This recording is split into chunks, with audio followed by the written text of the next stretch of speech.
ముఖ్యంగా నిన్నగాక మొన్నదైన పార్లమెంట్ ఎన్నికల్లో ఒక్క సీటు మాకు ఇవ్వకపోతే సీట్లు లేని వాళ్ళకే మీరు సీట్లు ఇస్తారు, జనాభా లేని వాళ్ళకే మీరు సీట్లు ఇస్తారు.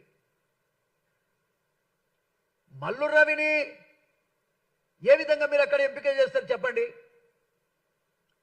అక్కడ 80% ఉన్నటువంటి మాదిగలు 80% ఉన్నటువంటి మాదిగలను పక్కన పెట్టి ఏ 10% లేనటువంటి మాల కులస్తులకి మీరు టికెట్ ఎట్లా ఇస్తారని నేను అడుగుతున్నా. ఇది న్యాయమా? ఇది న్యాయమా అని నేను అడుగుతా ఉన్నా. రిజర్వేషన్ అంబేద్కర్ ఎందుకు పెట్టిండు? దళితులందరి కోసం రిజర్వేషన్ పెట్టిండు. ఈ రిజర్వేషన్ ఏ ఒక్క కులానికో అంటగట్టి అధిక జనాభా ఉన్నటువంటి మాదిగలను తొక్కేసిరు కదా, అవమాన పరిస్థితి కదా. మీ లెక్కేమిటి అన్నట్టుగా మమ్మల్ని చూసిరు కదా. ఇది ఎంతవరకు న్యాయం అని నేను అడుగుతా ఉన్నా. మళ్ళొకసారి చెప్తున్నా, మాకు లోకసభలో ఒక సీట్ లేదు. మాదిగోళ్ళకి రావద్దు మీరు అంటరానోళ్ళు అన్నట్టుగా ఉంది తప్ప మాకు ఈ వ్యవస్థలో గౌరవం ఉందా? ముఖ్యమంత్రి గారు ఒకసారి మీరు ఆలోచన చేయండి. ఏ రకమైనటువంటి న్యాయాన్ని పరిపాలకులు మీ పాత్ర పోషిస్తారు చెప్పండి. ఇవాళ బాధ్యత, నీకో పెద్ద బాధ్యత వచ్చింది. జనాభా ఎక్కువ ఉందని నువ్వే అంటావు, కానీ ఒక్క సీటు ఇయ్యవు.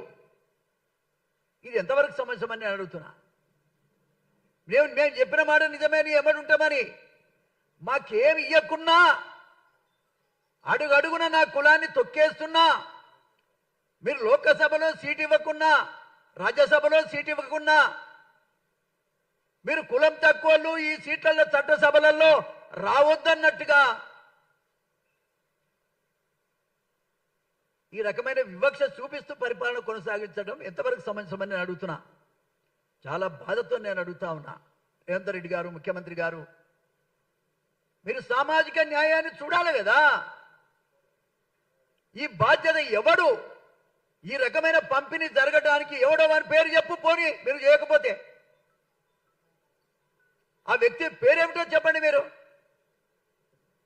ఇదంతా బాధాకరమని కూడా ఈ సందర్భంగా నేను తెలియజేస్తా ఉన్నా. మా కులం మాదిగ కులం. ఈ మాదిగ కులం అధిక జనాభా 70 లక్షల మంది ఉన్నట్టుగా ఇవాళ రికార్డులలో ఉంది. మీరు ఇచ్చినటువంటి సంఖ్య ఇది ఎప్పటిదో మరి 2011 సెన్సస్ ప్రకారమా ఇంకోటో, కానీ మేమున్నది ఈ రాష్ట్రంలో 70 లక్షల మంది మేము ఉన్నాం. మాకెవరి మీద కోపం? రవి మీద మాకు కోపం లేదు, మా కులమయ్య. మరి మేమెప్పుడు పైకి రావాలి అనేది నా బాధ. అక్కడ పోతే మరి వెంకటస్వామి కుటుంబం,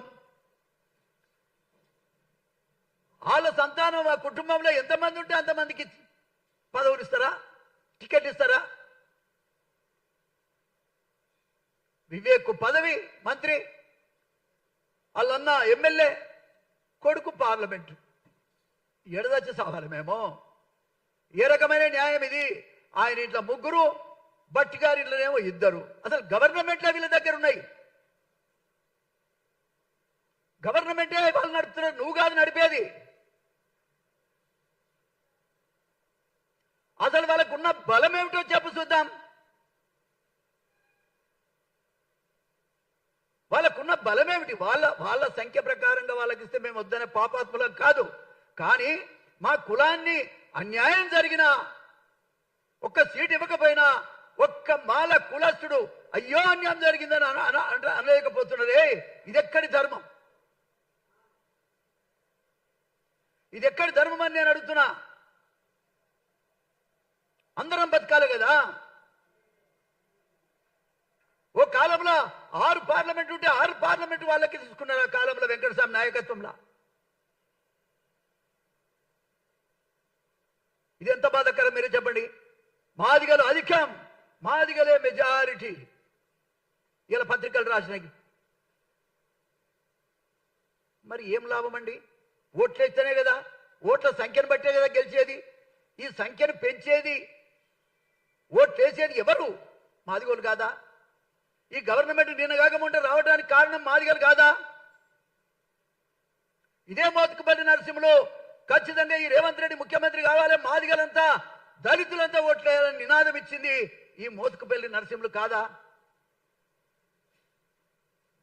లెక్క లేనితనంగా నా జాతిని దూరం చేయటం ఎంతవరకు సమంజసమని సందర్భంగా నేను అడుగుతా ఉన్నా. ముఖ్యమంత్రి గారు, మేము అలసిపోయినామండి.